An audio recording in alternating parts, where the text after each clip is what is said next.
You are listening to Nerd Best Friends, a podcast that covers the nerdy conversations you're already having, or wish you could. It's the nerdiest thing you'll do this week.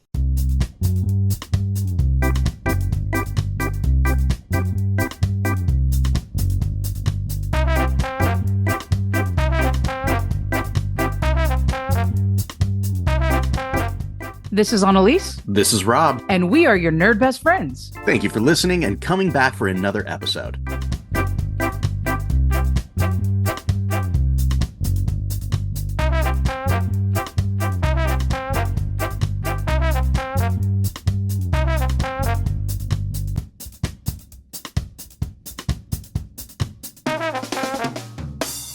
Get ready to dive into the ultimate geeky goodness with Nerd Best Friends, available on all your favorite podcasting platforms. Your support keeps our nerdy hearts beating, so smash that subscribe and follow button on every device you own. Want to go even further? Join our Patreon family or drop us a one-time donation on Venmo. Let's geek out together. Welcome back to another episode of Nerd Best Friends. This is episode 56, and today we are zooming along with our newest top 5 list, Pop Culture Cars. Come along and ride on this fantastic voyage with Coolio and your new best friends. But first, let's get to some nerd mail.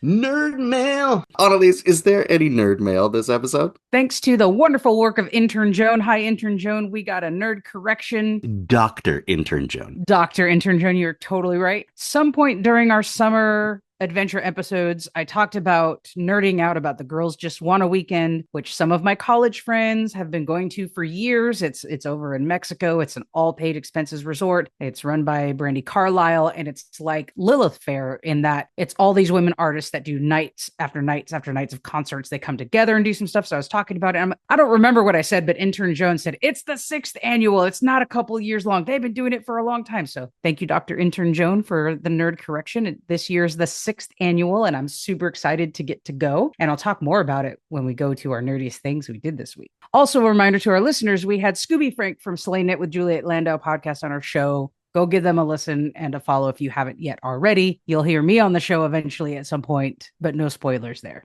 And now on to our new segment, Rob. Talk nerdy to me. Oh boy, here we go. It's going to be a fun one, because we're all familiar with these two properties. What Star Wars character would make the best dungeon master? And I mean like game master, tabletop RPG, not the sex kind. Although that would be another amazing conversation we would have. My answer would be the same. That is Nerd Best Friends After Dark. That's not this podcast. We are talking about D&D dungeon master, tabletop RPG game master for the Chitlins. I just want to make sure, or not, which way the I'm conversation was going to go. I'm glad you clarified it. Although there is an alternate universe where you start talking about Dungeons and Dragons, and then I come in hot just talking about the other kind. And then we're very confused. I'm going to say again, that is Nerd Best Friends After Dark. All right. Well, I'll give you a call later tonight then. We'll have the conversation again. We'll do some midnight madness. That's subscriber content right there. Yes. You got to that's behind the paywall, baby. We're getting some NC-17 content from Nerd Best Friends in season 4. Nope, not going to happen. Well, I'll go first, Robin. I will tell you, as I thought about this question, I kind of have a B option, but I'm going to go with my A option. I chose C-3PO. I think C-3PO's got the stats. He's got the story. He's got the ability to keep everybody in line, and he's a machine, so he can play however long the campaign needs. He knows the probability. He knows when he gives that choice. He'll even tell you the odds before you run it. Like you do, I don't know. Some people like to just go by the seat of their pants, but other people might appreciate a DM who says, well, now before you roll that acrobatics check to jump over the gorge, do know that your probability of success is only 23.49%. And C-3PO has a really odd sense of emotion as a robot, that a little bit of humanity. I think, when something nice or touching happens, you'd get an honest reaction from C-3PO, just like, oh, that was a really lovely thing to do for you to help that poor traveler that you ran into. Even more than the probabilities, just one of those, are you sure you want to do an acrobatics check? Yeah, exactly. And then I think he throws the probability in there. Now, the thing about the choice for C-3PO is we have an example of this, right? In Empire Strikes, is it? No. Oh, Uh-oh. Oh no, the Star Wars fans are gonna come after me. In Return of the Jedi, when he's with the in the Ewok village, he's in that throne telling the story of the rebellion to the Ewoks, and he's doing the voices, and he's doing the voices for real. Like, he's doing the thing, and all the little Ewoks there with their eyes like, oh, they're like totally hanging on his every word, and he's doing the Darth Vader voice, and he's doing the sound effects for the ships and stuff. Like, we've seen C-3PO storytelling in canon, so it's the obvious, it's the perfect choice. This dude can go. And it was that scene that I really thought of when I was, oh, it's got to be C-3PO. He's got all of the stats ability, but also look at this storytelling. He might be too rigid, which is why I have a B choice, but tell me yours. Talk nerdy to me. Okay, so my choice is Darth Vader. And the reason it is Darth Vader is because, one, he's got a lot of time on his hands to think about creating the story and the world that he wants to do. I don't know what he's doing in that little capsule that he sits in all day, but I imagine his imagination is running through how to create Dungeons and Dragons campaigns and plot hooks. Certainly not his trauma of being child soldier in war. I was going to say, you don't think he's sitting there trying to think about how to get the high ground the entire time? This is true. Now, this is where it comes into my proclivities, because I am a dungeon master, and sometimes you really want to just take the control back. Being a good game master is this balance between being in control and being the arbiter of everything, and then having your friends just absolutely steamroll over you at a normal in a normal pace. So with Darth Vader, it's like, first of all, the voice. You got the James Earl Jones voice, giving you the details, reading those description blocks and stuff like that. And also, when the players start getting a little out of hand and they start, mouthing off a little bit, you just give it a little, just a little force choke, just a little, just a little. Do you think the breathing would get annoying after a few hours? Roll for initiative. That's so funny. Like, you would think about it in that way, because a lot of times the players will carry the conversation. There should be a lot of role playing between the characters that the DM is kind of taking a break and letting the characters interact. That's part of it. And so, yeah, the whole time when you're trying to like stay in focus and stay in character, the background is just,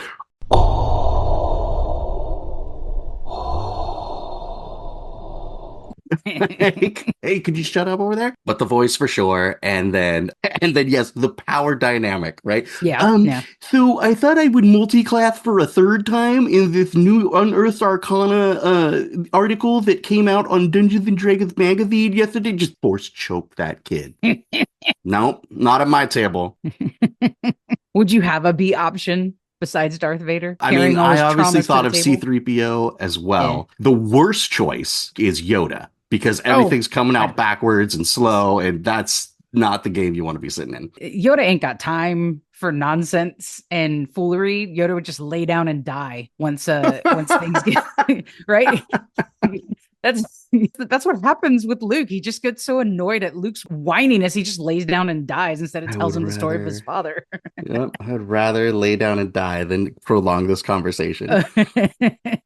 If I chose a B, I thought about this actually as we were getting ready to record today. Princess Leia. I think, but not the original trilogy Princess Leia. I'm talking about General Organa. She's got the life experience and the respect. We don't ever really hear her telling stories, but I think she would man the table the way she tried to man the galaxies before her death in the final three. Spoiler alert, I don't know. I don't know, man. She's so serious. Do you want a serious dungeon master? She couldn't have been that serious in her real life. She married Han Solo. He's a goofball. That means she has goofball qualities and knows how to put up with BS. Maybe. I think because she was carrying his child, she had to marry him for like political optics. I mean, but she still fell in love with him. She still had a baby with him. She had to handle his goofball. He's a goofball. He's a rogue. He's a, color outside of the lines guy. And she had to learn how to deal with it so she could handle that same nerdy character that you want Darth Vader to force choke.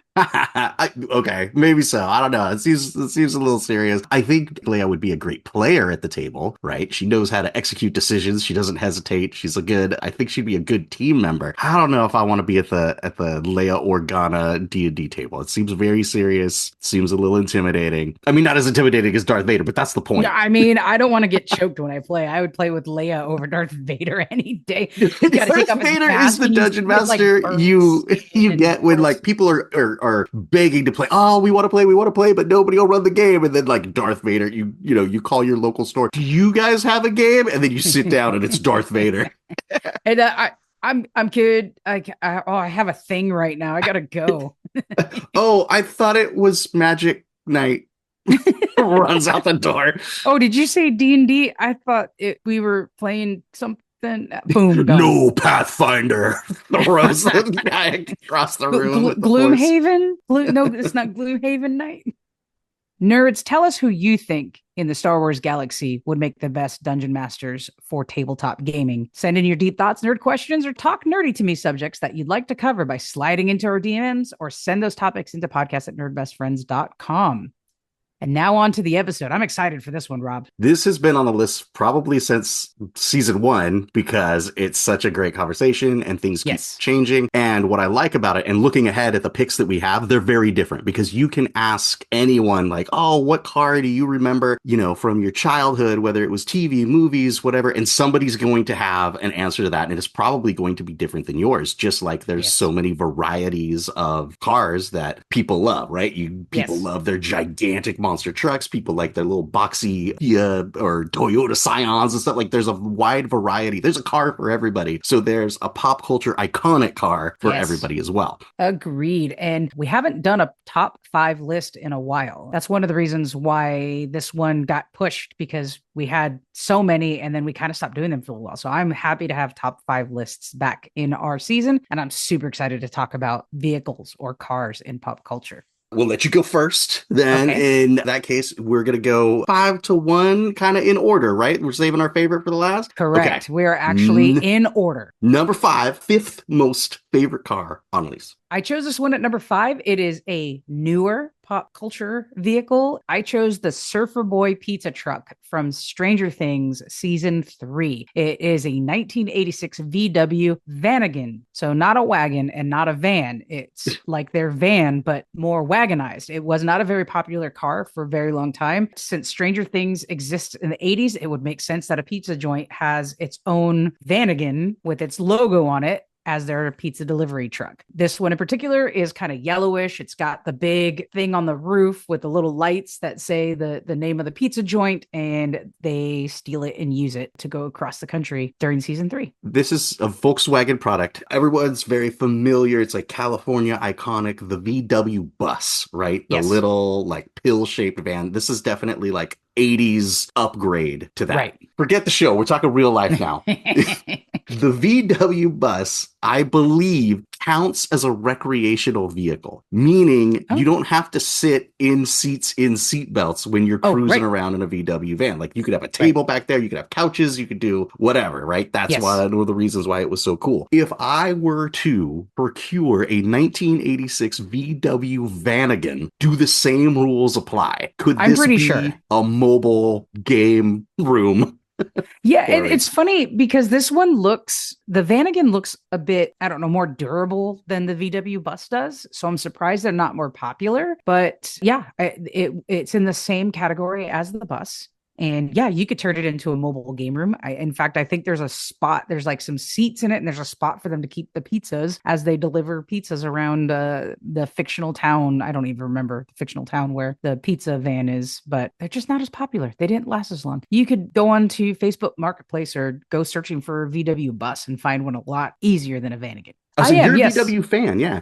Yes, the first car I ever owned was a Carmen Ghia, and I loved it so much. I've never had a bug, though I've been interested in both the older classic version and the newer version. Actually, it is one of my adulthood goals is to try to save up and buy a Carmen Ghia and have one again. It's a good little car. I think the VW bus is great. Definitely the Vanagon I'm trying to remember the name of the Toyota one because we had one Astrovan was the Toyota version. No. Astrovan is 100% the Chevy van that our band director had. Is it? Yeah. No, No, it was something. What I remember about the Astrovan or Toyota's version of it is that my dad worked for Toyota Santa Barbara. So he had one on lease every year for a bunch of years when we were in high school. Now, but he could have leased the Astrovan. It was just called the Toyota van, and it was like all windows. And it was big and blocky like this, right? Yeah. That was the Transformer. Yeah. God, what the choices that went into the design of that car. Hey, people were on coke in the 80s, so sure enough. Well, let's go on to your number 5, Rob. What's your number 5? So on my number 5, I cheated because I can't decide. I'm gonna go with the Batmobile. But of course, when you say Batmobile, which Batmobile is the best Batmobile? Which is your favorite Batmobile? So let's narrow it down. First thing, you've got rockets powered, turbines to speed, the 1960s like mutant of a car from Batman, the 60s television series. That is definitely not my favorite Batmobile. That car is ugly. But it is the iconic one. When you see it in real life, you're like, oh, I know exactly what that is. Obviously, that's the Batmobile. And then you kind of take us and you get over the shock of like, oh my gosh, I'm seeing the 1960s Batmobile. And then you really start looking at it and you're like, this car sucks. Yes, it does. It's so bad with its like bubble cockpits and its weird fins. Like, it's a bad car. So then you go all the way to like the completely opposite of that, where you have the Christopher Nolan. Thank you. Had the tumbler, right? The giant, like, this is a tank of a car. The tires are bigger than the old Batmobile even was. Monster truck itself through the city as buildings are exploding and blowing up and everywhere, because Batman doesn't use guns unless he's mounting giant cannons to his car and exploding buildings that way. So that's like the other end of the spectrum. Yeah. And then in the middle, you kind of have the comic book versions of the Batmobile, which are usually like long cars, low to the ground. In the Batman, the animated series, they would always do this effect with the Batmobile car because it was long and it was close to the ground. And when they would show it from like certain angles as it was speeding through the streets, it would almost curve with the horizon to, to hug the ground because of like the art style. And the same thing as it would go around the corner. Like if you really watched it, they would just have the car itself kind of curve around the corner instead of like wheel hop through the things, which is very cool. So I think that kind of conglomerate in the middle there, where you've got the car with a really long hood, because presumably there's just a V18 engine in there, real low to the ground, maybe some fins. The top's got a slide, right? You don't get in the Batmobile through doors, no matter what. There's no doors. You got to jump in the top kind of thing. And the top just slides back and forth like a cockpit, right? That's the idea, is like, well, this is more than a car. This is a fighter jet kind of thing, but not the bubble that the 60s version had. So just that kind of, maybe I just go with the Batman, the animated series car, because it defies physics. It's super cool looking. The sound effects for the engine are chef's kiss. We got there. I do appreciate the Christopher Nolan one. In particular, I think it's The Dark Knight, where the car turns into a motorcycle. That's so goofy. It's so great. Like that whole action sequence when that happens, because he's about to crash the Batmobile, so he shifts over and then it lets go and it takes two of the big tires and turns it in, and he flips that. He goes around with the cable and flips the semi truck. Like that whole sequence is actually really great. That's when I hear the Batmobile, I think about that version. See, that's funny. That's why I wouldn't choose that Batmobile, because of like, but then there was the goofy part where it and transformed into a motorcycle that he jumped out. I'm like, hey kids, do you like toys? We sell toys. It fits. It fits in the secret research prong of Wayne Enterprises that they're coming up with the impossible, at least for that. And they just took this top secret military grade vehicle and turned it into the Batmobile. Is cool. And that's I believe that's a nod and a reference to the Batmobile in Dark Knight Returns, Frank Miller's, epic, where that Batmobile is just like everything in that entire series. Over the top, overpowered, just cranked up to 11, humongous tank with giant monster truck tires from that comic book series. Like, I think it's a nod to that, which is cool, but that's your favorite. I'm going to go with Batman, the animated series, Batmobile, defying physics and hugging the road. But is there one that also turns into a submarine, or am I thinking about something else? That could be in the cartoon. The one that he just drives up to the docks and then like Watch some green Yeah. shoots out of it. Well, I'll go on to Oh, number no. four. Wait, was that one of the older ones where it was like the Batwing plane and it was going to crash? So he just like dropped the wings off and it went underwater? You might be right. It might happen. It might exist in both worlds because my brain is doing partly animated and partly like old. And I don't know where it is that I've seen it. There's a lot of Batmobiles. What's your favorite Batmobile? Listeners, write in podcast at nerdbestfriends.com. Episode or tell us over. why we're wrong. On to my number 4. I say this a lot. This is a tagline for my life. There are 2 great things that were released in 1978, and Grease is the other one. For my number 4, I chose the Grease Lightning. It's a 1948 Ford Deluxe convertible. It's red. It's got the gray lightning bolt. Danny Zuko races at the end and beats the bad guy and is the hero of the day. And then the movie is goofy, obviously, in the musical, which is the original content. They don't go flying away into the clouds on Grease Lightning at the end. But one of my favorite movies of all time, one of my favorite movie musicals of all time. They do the whole dance sequence around Grease with the song Grease Lightning, and that is the name of the vehicle. And I think it's an iconic classic car in pop culture. I'm not here to yuck anybody's yum.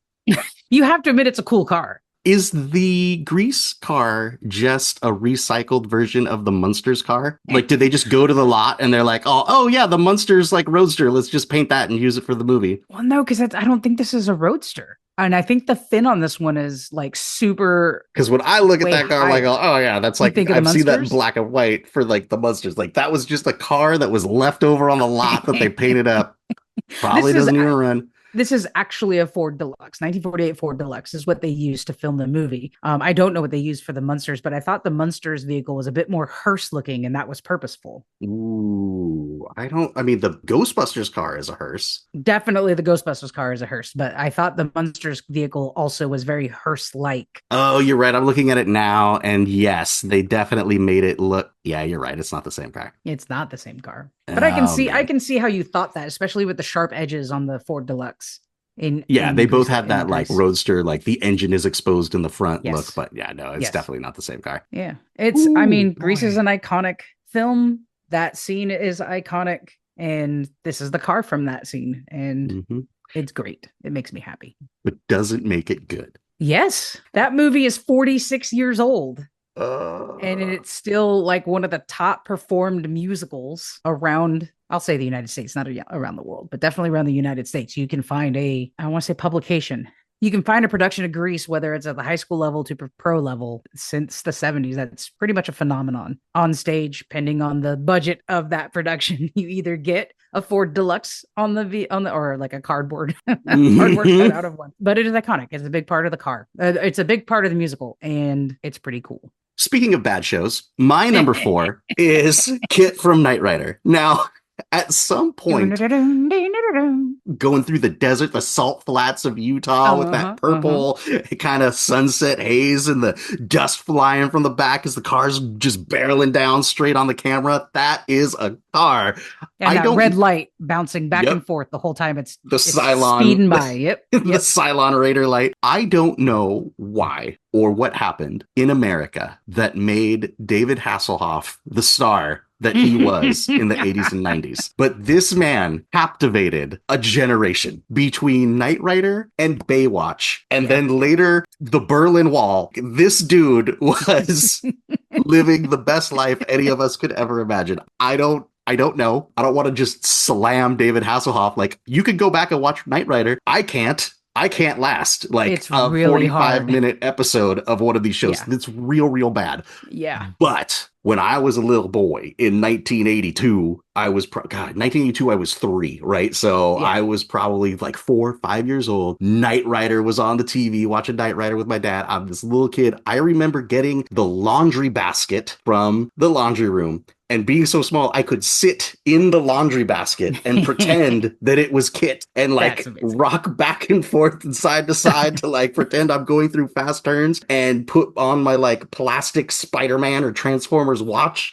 and talk into my watch and then run through the house and jump into my laundry basket as it kind of slid across the carpet and pretend that I was the Knight Rider in the 1982 Pontiac Firebird Trans Am. Yeah, you'd be a laughing stock if you were going to drive this car now. Like, what a like try hard 80s thing to do, to be like rolling up in the Pontiac Firebird these days. The Pontiac Firebird was like the bro vehicle in the 80s. I don't know if that's because of this show or the show chose it because it was like the bro vehicle of the 1980s. But yeah, which came first, the chicken or the egg? The but reputation or the car? Well, I love the callback in Billy Madison in the early 90s when he first goes back to high school and he pulls up with a Pontiac and stands out there with his jean jacket with the collar up, and the kids in the 90s are looking at him going, WTF? Like, great callbacks to this. Right. Now, Kit from Knight Rider was definitely the coolest looking Trans Am ever because it was all black and it was shiny and it had the hood scoop. When you saw them in real life, they were often this like bad red color or like this brown kind of coppery color. Sure. And it would have the Firebird logo on the hood, like just this giant sticker on the hood of the Pontiac Firebird. And it looked terrible. Okay, but tell me this. Yeah, you were right. Yes, and now that we have Bluetooth and we have cell phones, and depending on your version of phone, you might have Siri or OK Google or Alexa. Do you not think that your car is Kit sometimes when you're talking to your vehicle and it's talking back to you? Yes and no, because I definitely have that experience with, say, like Apple CarPlay is like, hey, call so-and-so. Hey, I need directions to this and that. But I always know I'm talking to the phone, not the car. Because there's nothing that voice is going to tell me that's going to be so car specific that I could solve car specific crimes. And that's really where the genius of the show is, and why it's so bad is because this show lasted for how many seasons, and all he did was solve crimes that could specifically be solved with a car.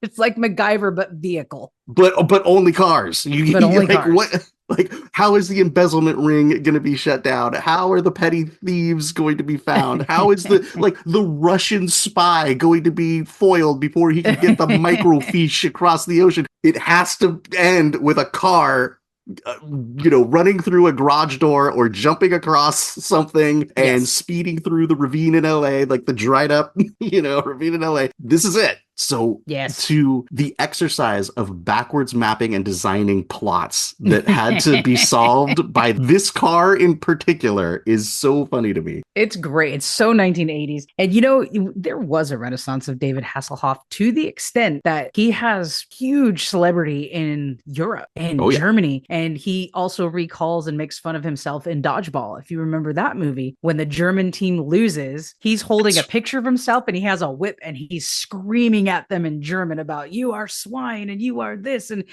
they're crying, like really weird space. It's like David Hasselhoff was put in the perfect space and time to become a celebrity around Knight Rider and then pick up the Baywatch gig when that one ended, and then Baywatch lasted forever. Another wild thing, like all of our crimes have to be solved by the beach. Like what? Like, how? Where are these beach crimes happening? I mean, they must happen. I don't know. I didn't watch Baywatch. I was on an episode of Baywatch. I did not watch Baywatch. I was very Hasselhoffed out after so many seasons of Knight Rider, but just the idea of like he graduated from car crimes to beach crimes is just what a retirement. It's slow-mo running on the beach. It's what we could all dream of.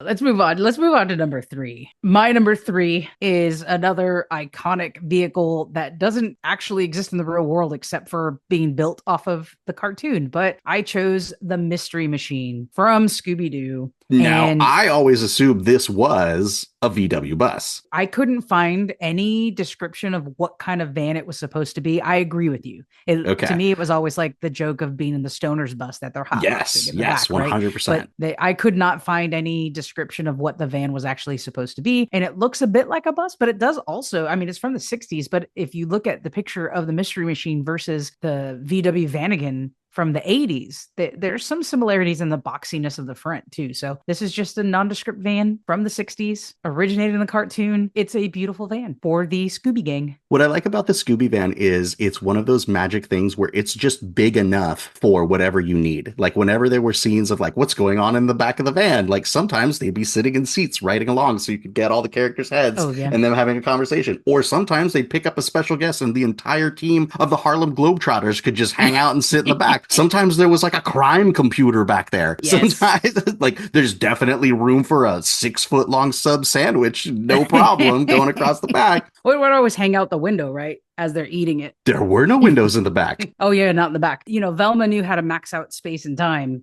for sure. On what they needed. The Scooby Mystery Machine is a TARDIS. It's bigger on the inside. And a lot of times they're just sitting on the floor. It was just like Scooby and Shaggy sitting on the floor with like, it's just gray because it's the van. We don't have to worry about need to put a a background. Exactly. Yeah, it just depends on which animated series. And I don't remember. It's been so long since I've seen the live action film with Sarah Michelle Gellar and Freddie Prinze Jr. I don't remember if they have the Mystery Machine in that. I have to go back and look. Listeners, tell me. They have to. I don't remember. There's no way. The cool part about the van being a character in Scooby-Doo is it's essential to ground the episodes in like, this is a business. These are detectives and they have, you know what I mean? Like they have a logo, they have signage. This is the Mystery Machine because they're the mystery gang and they're going to solve these crimes. Now, we never talk about like who they invoice at the end of mystery to keep these things going. You have to remember, they're just kids. They're just kids. It's like a lemonade stand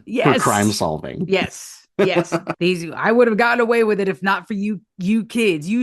Like, yeah, but as we get older, everybody's a kid. Like when people come over here and they're in their 20s, I'm like, oh, do the kids want more to eat? Like as you get older, it also becomes older. I don't see that crew as like 15-year-olds. I see them as they didn't go to college. Instead, they opened up Mystery LLC and drive around solving crimes. Yeah, I think you're giving them too much credit. I really think they're kids. I think they're like 17, 18, 19 years old. I could go 19. Yeah. I'm thinking 19, 20, but yeah. I also think they're smart enough to be like, let's make an LLC. We got a dog. Like, I think the Mystery Machine. Okay, here's how I envision it, and maybe there's a actual background story that neither of us like looked up. But I envision that the Mystery Machine is Shaggy's. It matches his clothing. It's his van. He happened to fall into friendships with these other characters, these other people, and they end up at places where eventually they are solving crimes, and eventually they're known for it. But okay, they're not. My headcanon is completely different. This is Fred's van. This is Fred's van that his parents bought with Fred's parents' money and let him use. But it was Shaggy that painted the van. Like Shaggy and Daphne, definitely they're like, well, we can't use this nice van. We gotta branding. We need logo. This is our business. We gotta set up, it's like with the lemonade stand, you very purposefully make the E's backwards or something to make it look cute and give it that vibe. They're like, no, this is our business. We have to paint this. So they grabbed their spray paint colors and started making it, just like the scene in the Muppet movie where they decorate Fozzie's car, right? It's Fozzie's like uncle's car that he gets to borrow, and they just absolutely 70s hippie it out. Did spray paint exist in the 1960s? 100% yes. Did it? Wow. I thought the aerosol kind of technology was a little bit later. Or was it all airbrush? I think it's got to be paint from the 60s, not spray You're paint. right, because in that scene in the Muppet movie, they're actually painting it with brushes and paint, but I don't know if that's just a limitation on because they're Muppets. They don't have thumbs to use the spray paint can. Okay, no, spray cans of paint were invented in 1949. Okay, I'm totally wrong. Okay. So we got this. Well, let's see. Got this. Maybe there is actual canon. Maybe your listeners can tell us which way it is. Is it Shaggy's van? Shaggy's stoner van? He calls it the Mystery Machine because it's a mystery what's going on back there. Or is it Fred's van that they make a logo for to be crime solving Scooby gang of teens? This is their entrepreneurial business that they started instead of going to college because they were beatniks and didn't want to do it. We're gonna get to the bottom of this, just like the Scooby gang. I love it. That's some nerd mail I'm looking forward to. What's your number 3, Rob? Number 3 dropped probably from number 1 to number 3 because of the associated problematic aspects of not only the car, but also the cast members of the show in recent light. But my number 3 is the 1969 Dodge Charger from Dukes of Hazzard. Because one, what an awesome car. Just a huge piece of steel muscle car. It was a muscle car, no matter, even if it didn't have like the orange paint job and whatever. If you see a 1970s Dodge Charger. It's beautiful. It's huge and like of that era that looks good, right? Not like a bad example of what muscle cars and stuff from that era look like. The Generally specifically has such a cool story behind it for characters of the show who are nephews of an old-timey moonshine runner, but they still do run moonshine. So they ended up with this race car, right? Which is basically what it is, because the 1969 Dodge Daytona was the version of this car with a giant wing on the back. And that is what was running in the NASCAR circuit at that time, was this car. So somehow these farm boys like get a hold of this busted up race car from somewhere, and their mechanic friend fixes it up, but it's so beat to hell, or because it's an old race car, the doors don't work, right? The doors never open because it's an old stock car. It's got the roll cage in it because it was an old stock car. It's got the big engine because it was an old stock car, but they're fixing it up and doing the body work, and they don't have, the only paint that they have at Cooter's Garage is Chevy engine orange. So they paint the car orange and put a big number on it on the side because it's a race car. It led to just, so the coolness of, and I don't know why this is so, it's cool because it's a race car, right? Yes. The character sliding across the hood and jumping in the window is the coolest thing in the world. Yes. Watching the show just for those moments and for their racing moments, the General Lee itself, the car itself, not the General Lee itself, but the Dodge Charger itself is kind of that fish out of water trope, right? Because they're in the deep backwoods and everyone's got big trucks and, you know, old, beat up, rusty, like it's poor, right? Yeah, it's a poor area. So everybody's got to rust it out, whatever. But these kids have a race car. Yeah. It's so like a little straight up race car. Yeah. And the show really ends up being a bit more about that than it does these characters, right? The car, this is a show where the car itself, just like Knight Rider, I can't remember a darn single thing about Knight Rider, but I remember the car. And same with Dukes of Hazzard. Like, although we watched it a bit as teens and had fun with it, and I can remember some plot points, but not much. But I remember the car. I remember them sliding across the car and going to save someone or save something or keep the corrupt Boss Hogg from doing it was something. all about the corrupt local government and these kids living outside the law and like all this kind of stuff, which was fun in itself. But that car, to see it, a lot of what went into the show was like, let's make this car look cool for whatever reason, because it wasn't like a huge product placement thing, right? Like Dodge didn't own this show. It was just, this car is awesome.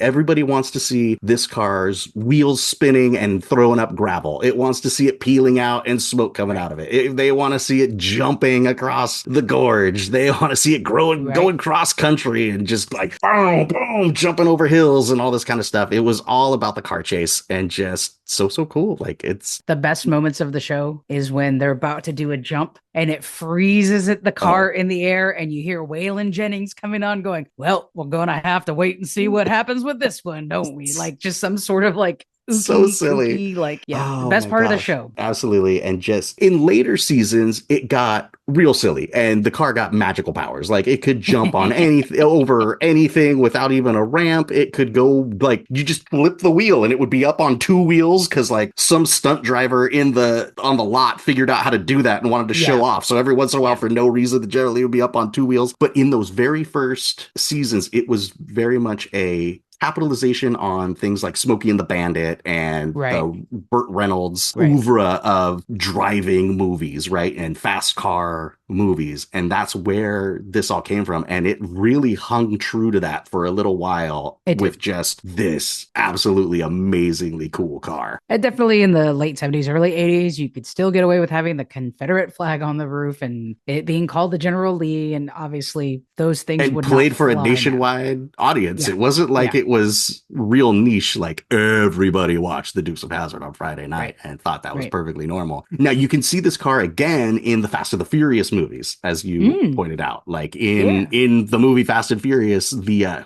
what's the dude's name? Dom, Vin Diesel? I think. No, Vin Diesel, whatever his character's name is, like that's his car, right? Where everybody else has little tuners, right? They got little fun cars, like they got little Toyotas and they got little Mazdas with, that they've tricked out, like the little Paul Walker fluorescent green car and stuff. But when Vin Diesel shows up, he shows up in a 1970s Charger with a gigantic engine stuck in it. So so that the intakes are sticking out of the hood kind of thing. And it's, shiny black like Knight Rider and just He's got the roll cage in it too, right? His is all roll caged out. Probably because they're street racers. He's probably got it modified like that. I don't remember exactly off the top of my head, but another version of like, this is that same car. They did something different with it, and it's just absolutely just as cool. The Charger had a bit of a renaissance in the early 2000s. I think they came out with newer 2000s versions of the Dodge Charger and their Hemi, and they were beautiful cars. I mean, that's still a really cool car. I would own a Charger, whether it's a 60s model or a 2000s model. Like, it's just a really pretty car. Totally. There's a lot of those still around from, 10, 20 years ago. I test drove one once. The back window was real small. Like, it was one of those things where it's like, well, it's a race car. You don't really need the back window. You're only looking forward, buddy. The sales was really trying to get this guy. What do you mean there's a blind spot? People got to look out for you. Did you show up with a Dukes of Hazzard hat on? And he's like, oh, I know how to get this guy. Yeah, I was like, well, in reality, I have a 1-year-old baby, and this is probably not the best choice for us. The roll cage sounds real safe, but I kind of need to see what's behind me. I would have had to install the roll cage myself. It wasn't in there. Okay. Yeah, whatever that year was in the early 2000s, they came out with like the Charger Daytona edition, and I for sure test drove one. And Nope. Dodge was going crazy with it. It has a Hemi. Get this car with the Hemi. That was the thing in the early 2000s. Oh my gosh, yes. Gotta have a Hemi. What an ad campaign. Number two. This should be no surprise to any of our listeners or anyone that knows me that my number two comes from a Stephen King novel. This is the 1958 Plymouth Fury from the novel and subsequent film Christine. Is it the same car in the book and the movie? It is. Very specifically in 1958 Plymouth Fury. I recently, with my 24 for 2024, recently re-listened to this book, reread this book for the first time in a lot since I was a teenager. And that was a thing to get back into it. But just the other night, I rewatched it with my partner. It's we're September-ish and we're getting into spooky movies just to kick off Halloween. And we rented this one because I used to have it on VHS and I hadn't seen it for a very long time. And what a cool car. What a spooky, it really does have this spooky aura to it. And the film starts with it on the product line, old Detroit product line.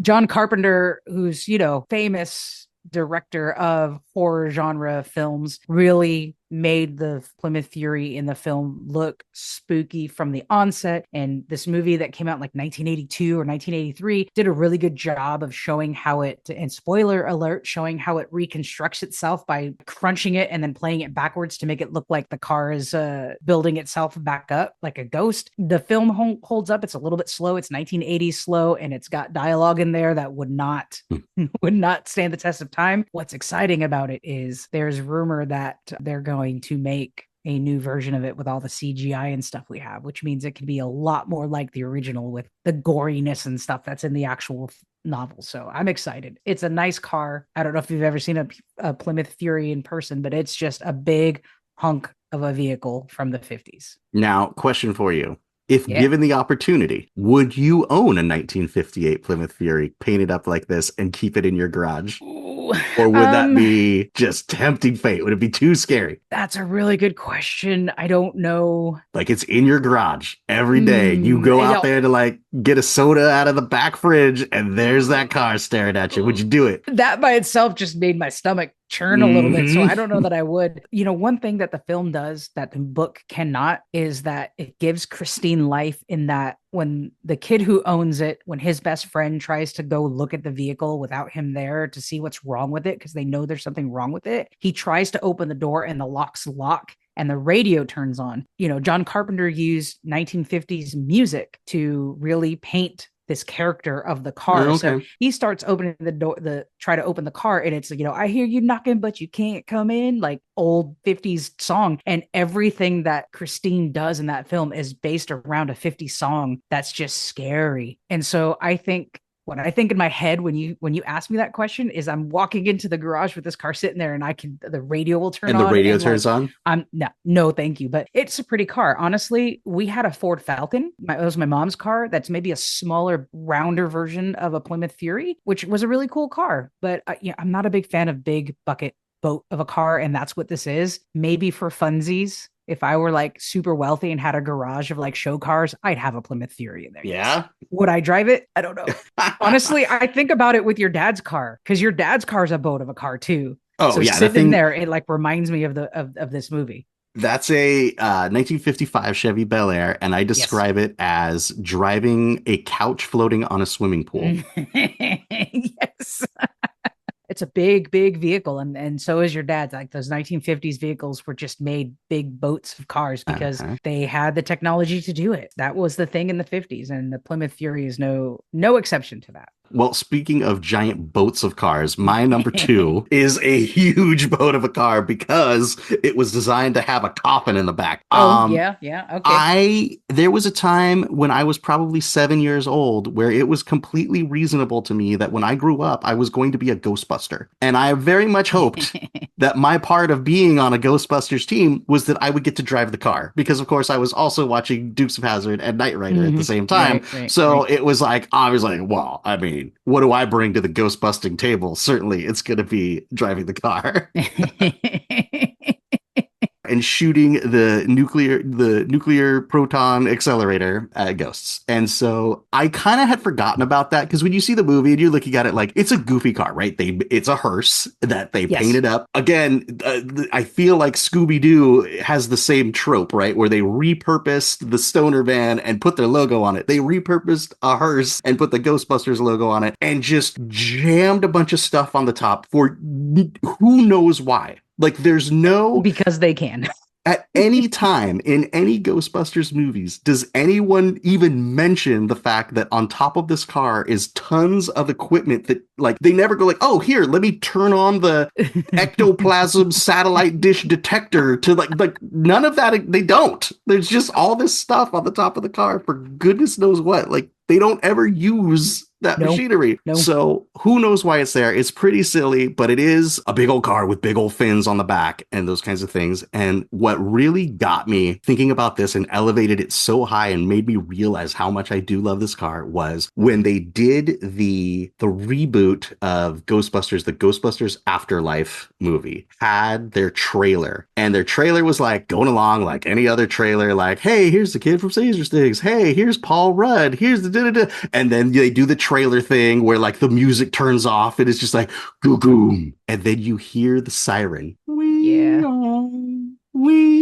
And it's like, that's the Ecto-1. That's the Ghostbusters car. And then the trailer like shows, of course, the car slamming through something and they're shooting lasers off the back and everything. I'm like, oh, I didn't realize how much I loved that car until 20, 30 years later, hearing that siren and being like, oh yeah, this is iconic. This is an iconic car. And that sound of that Ecto-1 siren is it. That is a pop culture touchstone. Like, when you hear that, you can tell who the Ghostbusters fans in the room are. Like, are you over 40? Well, if you just got goosebumps, you might be over 40.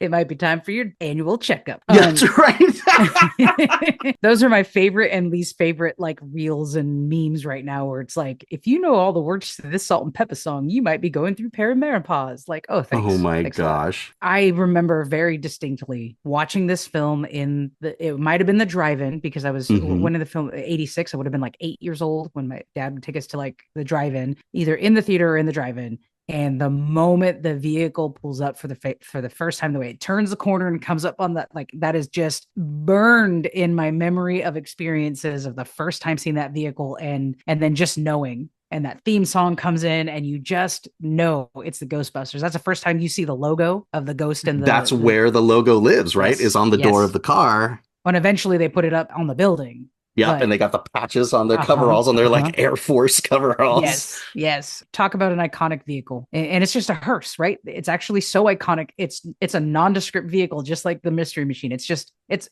a big boat of a hearse of a car. I mean, like, yeah, like in the late 50s, early 60s, you would just see that going through as either a hearse or I think an ambulance. I think that's why like it has the sirens on it, because it would also be used as an old school ambulance before they got the big box. The big box. But There's also that great moment. I can't remember if it's in the first movie or the second movie where they have the proton packs, right? They're ghost busting backpacks in a rack in the back of that van. Yeah. And it slides out on the thing that you'd put the coffin on and slide it in and out. So it's like, oh, what a perfect, it's a metaphor and it's repurposed. It's just so perfect that it's like, oh, open up the hearse, slide out the coffin, except it's the cool proton packs that shoot lasers at ghosts. I have a question for you because I haven't talk about this in a later episode, I think, this season, but I haven't seen any of the new ones. Not the all-female one, not the Paul Rudd ones. I haven't seen any of the new ones yet. Is there a Prius used in one of these? Cartoon or something? Oh my gosh, now that you say it. Here's the reason why I ask, and maybe our listeners can send us some nerd mail. Comic-Con. I'm walking down the street because outside of the convention center is a ton of stuff. And I'm walking down the street and there's some dudes like in Hollywood style Ghostbusters uniforms. And then I saw the hearse, the big white vehicle. I'm like, oh, and then I'm walking, I take a picture of it and I'm walking a little bit further. I'm like, this is a little black Prius.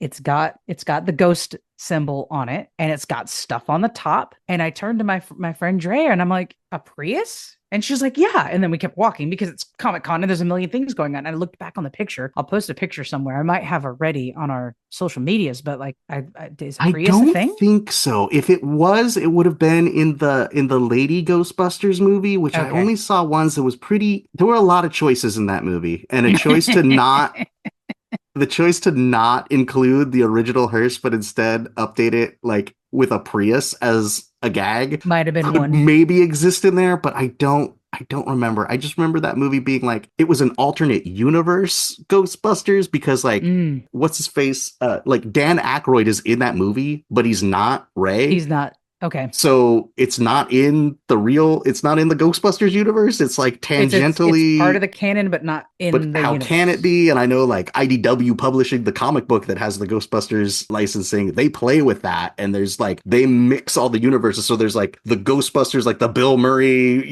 Ghostbusters. And then there's the real Ghostbusters from the cartoon. And then there's the Lady Ghostbusters, but they have to like cross through space and time to that is the Ghostbusters multiverse.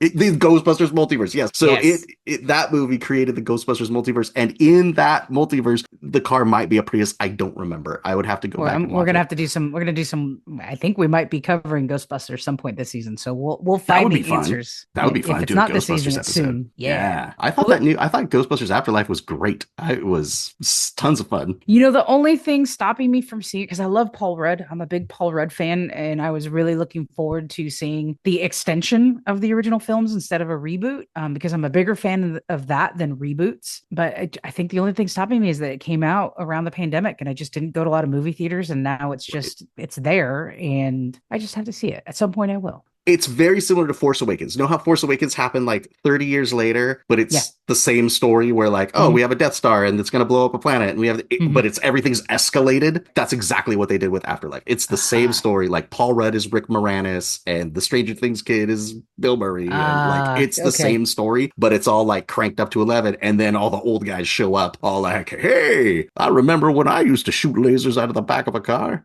And then spoiler alert here, from what I remember, one of the characters has passed and it's his grandson that's finding all of the stuff, right? Yes, of course. Yeah, okay. And then of course, because it's the Ghostbusters universe, the ghost of Harold Ramis is in the movie. Oh gosh, I didn't expect that, but okay. That's a spoiler. That's a spoiler. But of course, right. Like if a character dies, they're gonna come back as a ghost. There's ghosts everywhere. This place is lousy with ghosts. I'm sure this newer reboot does not have a sexual assault scene like with Dan Aykroyd, so exactly. Maybe not a total reboot. I have to go back. No, it doesn't. It doesn't for sure. Well, let's go to our number ones, and I think both of us my gosh, have great choices for number one. Number one. All right. And I thought you were going to fight me for this. It's enough that we're talking about it. It's great. Yeah, because I think for both of us, this could easily have been our number ones, top of the list, most 100%. Iconic pop culture vehicle is the DeLorean from Back to the Future. Enough said. I don't think we need any other discussion. Perfect. It's so perfect because they hang a lampshade on it in the movie, right? I figure if you're going to make a time machine, you might as well do it with some style. It's so 80s. It's got the out of time license plate that flies off when it goes too fast, the tires that make fire for no reason when it goes back in time, the 88 miles per hour, and then just all the like silly 80s modifications that they put in it with the digital clock displays and all the sound effects too, like brilliant, just massive. Every time it's like they a flip 1980s video game or push a button, it makes a pinball sound. Like it's so good. It is 8-bit to the extreme. Yes, and of course, like the gull wing doors, it's so cool. It's so cool. You know, my impression was always that the DeLorean was made to be a serious vehicle, but it was just a bunch of chads who bought it, like a bunch of like Coke rich Wall Street kind of chads, and it didn't take off as a popular vehicle. And so it made sense that Doc would have found one cheap but liked it because he thought it was a cool vehicle but could never actually afford it because his inventions typically don't work. So he found a DeLorean, thought it was cool, turned it into a time machine. But at the time the movie takes place, it's not a popular vehicle. So it rolls out there, and it was just old enough. It had just kind of gone through its cycle to be a punchline, right? Like the company had just failed as like, you know, it started like anything else. Like, oh my gosh, a new American car company. Look at this cool car. It's breaking all the rules. It looks sleek and fast. The doors go up instead of out. Like, this is just the coolest thing in the world. And then because of the mismanagement of funds and the drugs and the everything, you know, that car company failed. But right up to the point where that was still a very topical joke to tell in the movie. Yes. And how about we'll do another callback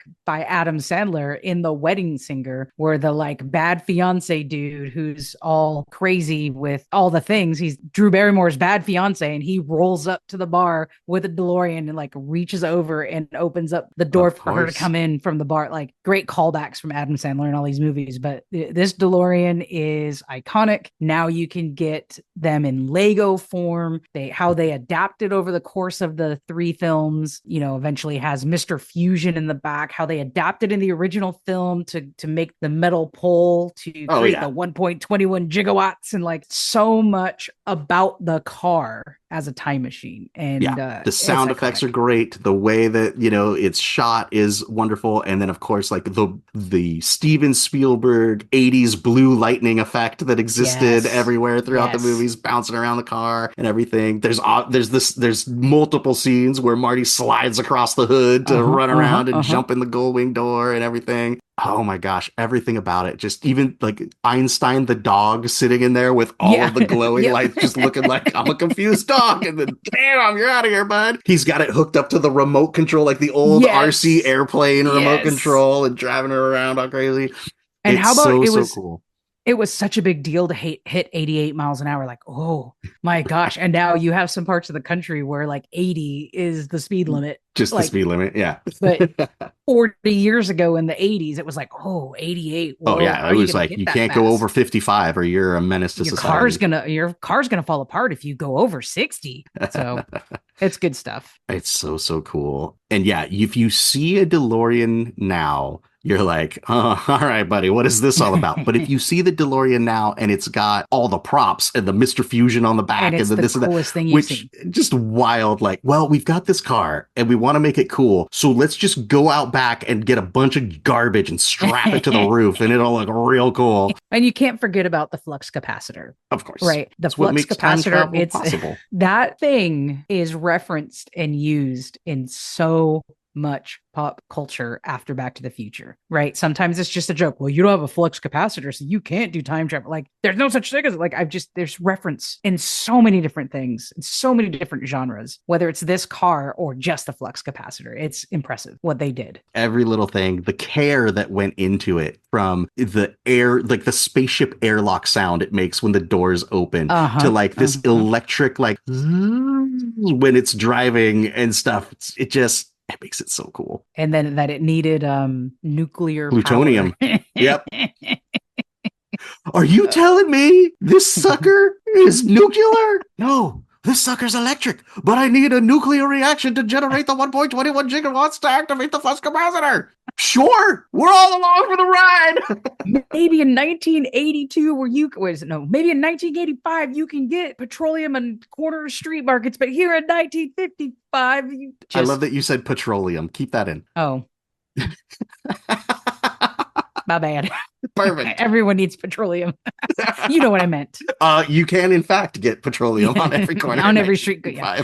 No, 1955, they had to give it to you. You couldn't go get it. They had to put That's it in true. for you. That's true. So 5 guys had to run out and service your car. Great. Okay. So iconic. It's such a big one, but I think yours is too. My number one is also an iconic car, and it pulls in a lot of tropes from the other cars that we've referenced on the list. It's kind of an amalgamation of vehicle tropes in the sense that it's very fast. It drives around and absolutely defies the laws of physics, like the General Lee. Now, I don't know if anyone in our audience has actually tried to jump a car over a creek, but if you do, you will find that cars are very, very front heavy. The hood is where all of the weight is. So you don't actually jump a car. You just go over a cliff and it sinks to the bottom like a raindrop of weight. But not in this car. It is also much like the Scooby machine. It is nebulous on what happens in the back. Like, it's however big you need it to be, it's that big. Whatever you need back there, a giant like Vietnam level arsenal of weaponry, it's back there. It all fits. Don't worry about it. You need it to drive literally through a brick wall and be totally fine. It can do that too, just like Kit from Knight Rider with its weird made up armor and stuff. My number one is the A-Team van from the show A-Team. Yes. This thing is an absolute beast. And part of why it's so cool is this car was the pride and joy of Mr. T's character, B.A. Baracus. Ain't nobody drive my van but me, fool. Like, he loved this car. He took care of this car. Now, it's a GMC van, no windows in the back. It's black with red trim. It's got the red wheels. The red wheels make it look like a Hot Wheels car. Like, it is just awesome and indestructible. Oh yeah, that thing was just amazing. And do you think Mr. T was on the A-Team because he had this van? Now, no but. I'm sure it had something to do with it, right? If we look at the A-Team, it's a Dungeons and Dragons party, and B.A. Baracus is the tank, right? He's the muscle, he's there because he's the muscle. He's the barbarian. He's the barbarian with his rage. Oh my gosh, I ain't getting in no plane, Hannibal. But I pity the fool. The funny thing about this van is, like, every episode that this van was in, it got shot up. It went through a wall, it spun out and blew out the tires. The amount of time, if there's downtime in the show, The A-Team, right? Because the A-Team is this underground detective agency again that like is solving crimes. In all of the time that they're not solving crime and all of the money they make from solving the crimes they do is going into this van. Because every episode, it looks perfect. And every episode, it's shot up. The tires are blown out. It's gone through a brick wall. The windshield is...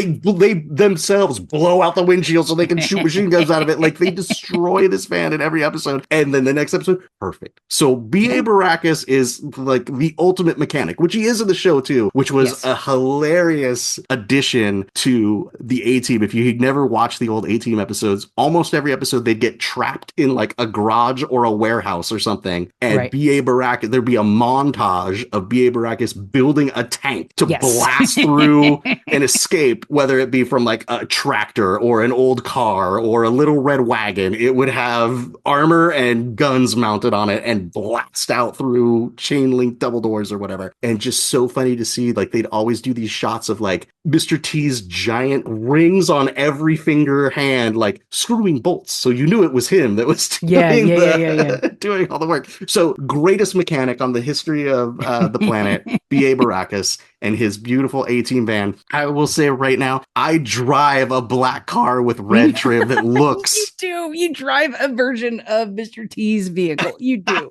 You do. That's how much I love it. It's not like a prop, replica. It's just like if I had the choice and it's like, well, this one's black and it's got red trim. I'm like, yeah, that's the one right there. I want that's that one. The one. The black and red one. Yep.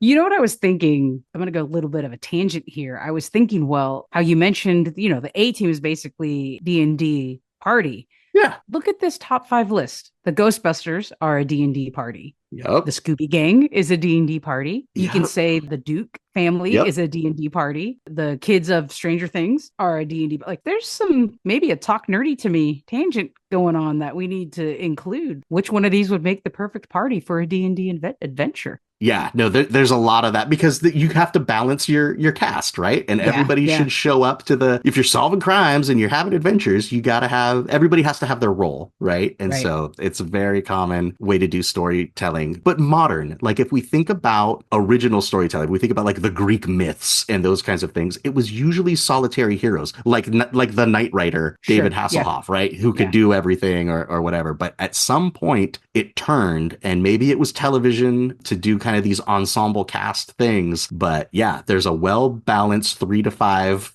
party member group that goes and has the adventures. Well, I know, Rob, that our listeners probably think we left some off the list. We will have a subscriber bonus episode to talk about some others. So this is what's new this season. If you are a Patreon subscriber, if you are a member, we get subscriber exclusive content now this year. We've made it. It's happening. So either way, subscribe and listen to what else we have going on, and write to us, podcast@nerdbestfriends.com. Tell us which pop culture vehicles we left off this list.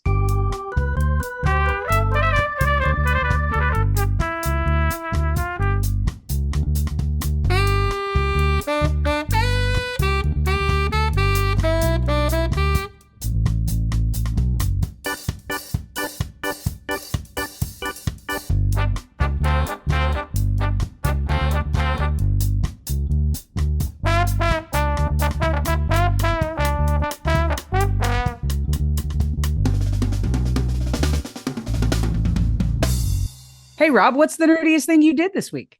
So the nerdiest thing I did this week is all related to other nerdy things that I have been doing, specifically the amount of Citadel/Games Workshop models that I have been building and painting. I mentioned last season, I started with like the Stormcast subscription box that keeps coming. Every week I get a magazine with models in it, and I'm keeping up. It's tons of fun. And as I've just been reminded of how good, how high quality, how detailed, how fun Citadel miniatures are. There's just no beating them. And for years and years, I hadn't been in the hobby and I hadn't been buying those miniatures because they're so expensive. And it's like, well, they're very specific to the game too. Like it's hard to use them in like your Dungeons and Dragons campaign because they have a different look. They're kind of a different size and all this kind of stuff. But with the subscription, I got back into it. I started painting. I'm like, God, I love these models. Like they just look so good. They're detailed in such a wonderful way that they take the paint really well. Some of them have it's like every model tells a story. Their sculptors are so good that you can look at any model and know like, oh, there's a story behind this person, or there's action happening here that is very readable. They're just fantastic. They're crazy expensive. Yeah. So as I was looking through just normal things that pop up and stuff, because, the algorithm is real, people were talking about how Games Workshop does these exclusive board games to Target and to Barnes and Nobles. So they'll put out a board game that is like a Target exclusive, and it sits on the Target shelf and it's $20 and it's full of models. And so people were looking at these and they're like, okay, so this board game comes with 4 Stormcast Eternals and 10 of these really cool ghosts. And I had seen these ghosts. I'm like, oh, those ghosts are super cool. I want to paint those someday. Well, that box of 10 ghosts at the Games Workshop store is $90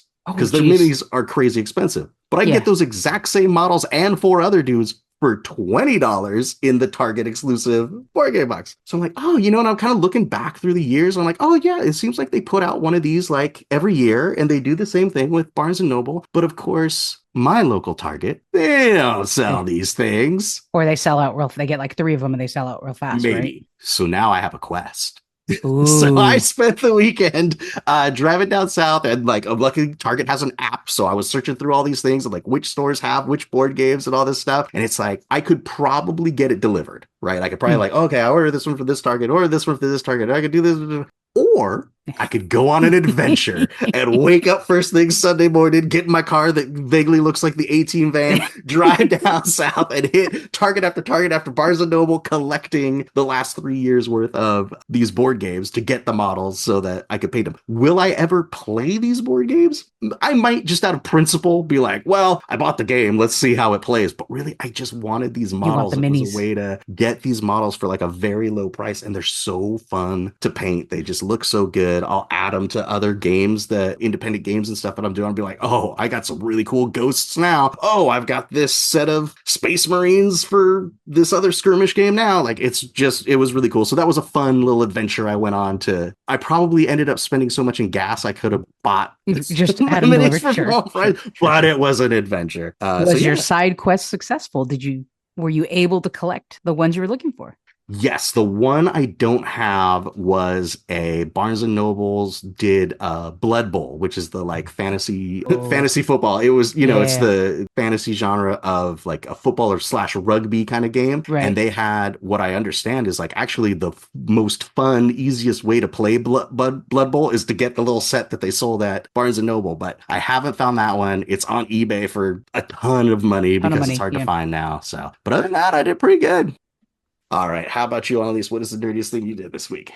So this week I spent some time, I'll use the word travel hacks, though I don't know if sometimes I question sometimes, is this a hack or just something that's available? But I am thinking about that girls just want to have fun weekend that I'm going to in January, and getting some tips from intern Joan, who's going to be there, and my 2 friends that have gone for 6 years now, and some of the things that they have brought to make the experience better. We're a little bit older, so like being right at the front rush of the stage isn't a thing. It's actually really cool because it's an all-inclusive resort. So the concert stage is, in a big grassy area. And then it's surrounded by like food booths, alcohol booths, and you can sit back and just enjoy the music from afar and sip on something. So they're giving me some tips. So I looked up and I was looking up a couple of hacks for that. Like one is a foldable like stool chair that's small enough to fit into my luggage. Because the other thing I'm trying to do is not have to pay to check my luggage. So I'm trying to pack everything I need for those like 5 days in a carry-on. So can I get one that fits in a carry-on, and other things like earplugs to protect my hearing? And I'm not a fan of earplugs that block the sound. I like the kind that filter sound. It reduces the number of decibels. I have some really fancy ones that I got when I was still a band director. They're probably 12, 14 years old at this point, but they put foam in my ear and I had to sit still and not like swallow or chew for like, to get the perfect 4 fit. minutes. Right.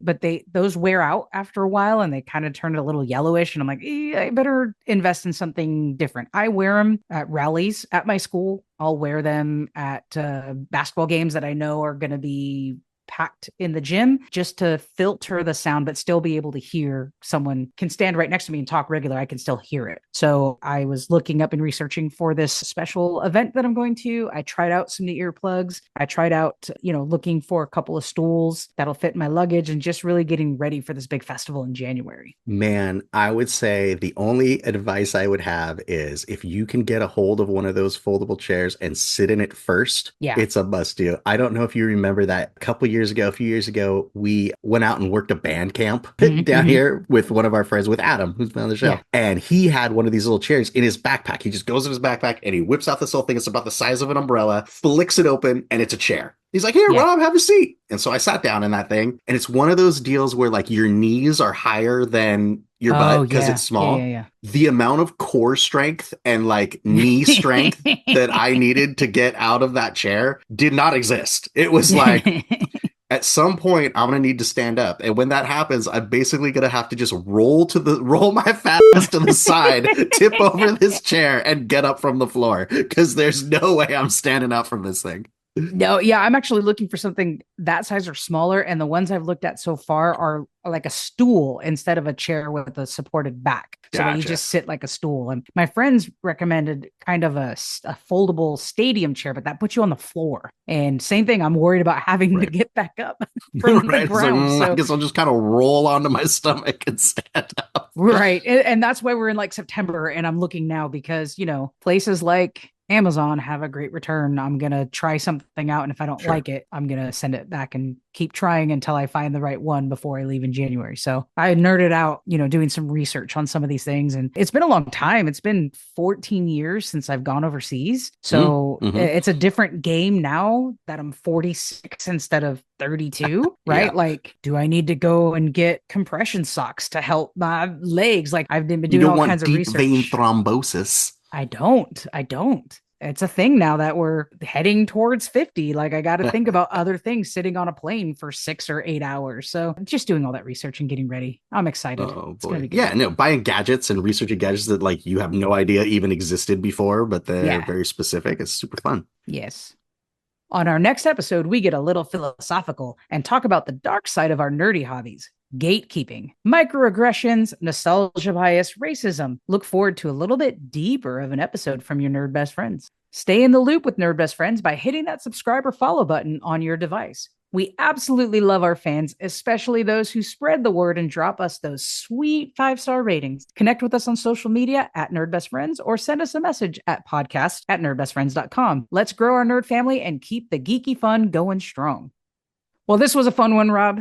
I absolutely enjoy going down memory lane on some of these things that we grew up with. We'll catch you on the subscriber bonus for the extra episodes. I totally love it. It's fun to do the top fives because it's great to see how, sometimes we definitely have overlap, but I think a good one like this, we could have had 2 other people on the podcast and they would have come up with another 10 cars that we hadn't talked about. So I'm very excited. I, of course, have a list of another top 5 list of cars that just didn't make the cut because the episode can't be 4 hours long. So we're going to continue this conversation on the subscriber podcast, which we have now, which I'm very, very excited about, that we are able to use our nerd best friends, get a little extra now. Well, until next time, see you on the subscriber bonus, or we'll see you in 2 weeks with our next episode, nerds.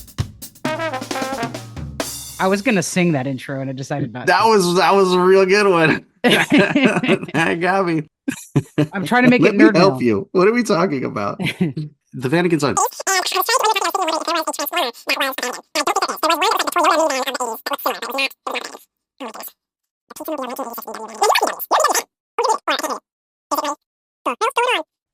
My check. There we go. Check. That was on my end.